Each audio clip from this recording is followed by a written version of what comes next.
జై శ్రీరామ్ అందరికీ.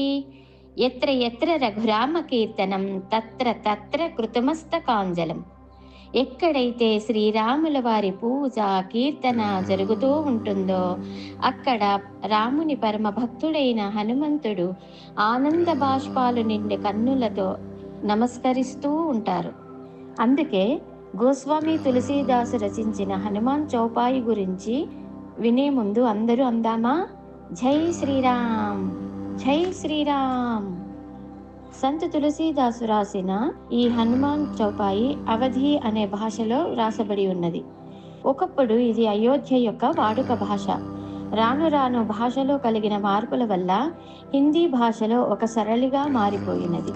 హనుమాన్ చౌపాయి అంటే అందరికీ తెలుసు కదా, 40 పద్యాలతో కూడిన చాలీస. దీనితో పాటు 3 ప్రార్థనా శ్లోకాలు కూడా రచించినారు.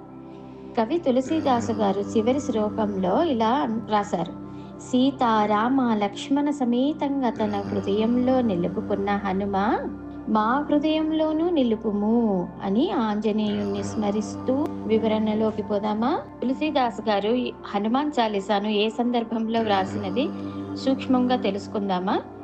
వీరు వారణాసిలో ఆశ్రమం ఏర్పరచుకొని నివసిస్తున్నప్పుడు ఇతను చేసిన అద్భుతాలను మరియు ఇతను రచించిన గీతలను, అంతేగాక ఇతర మతస్థుల ద్వారా వ్యతిరేకంగా విన్న భాషణాల వల్ల తులసీదాసు గారు అప్పుడు పరిపాలిస్తున్న మొఘలాయుల చక్రవర్తి అక్బర్ దర్బారులోనికి రాబడతారనమాట.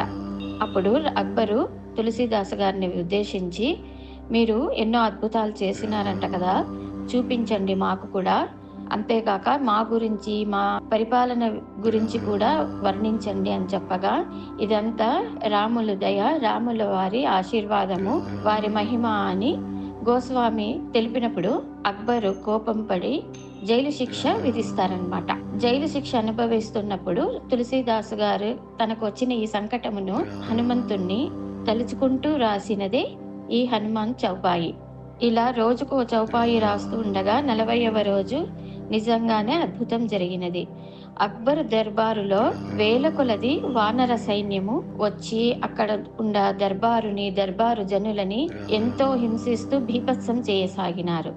జ్ఞానులైన అక్బరు దర్బారు ముఖ్య జనులు ఇది గ్రహించినారు. ఇదంతా గోస్వామి తులసీదాసు గారిని జైలులో బంధింపబడం వలన కలిగిన పరిణామమే అని తెలుసుకొని వెంటనే గోస్వామి తులసీదాసు గారిని గౌరవ మర్యాదలతో దర్బారుకు పిలుచుకొని వచ్చిరి.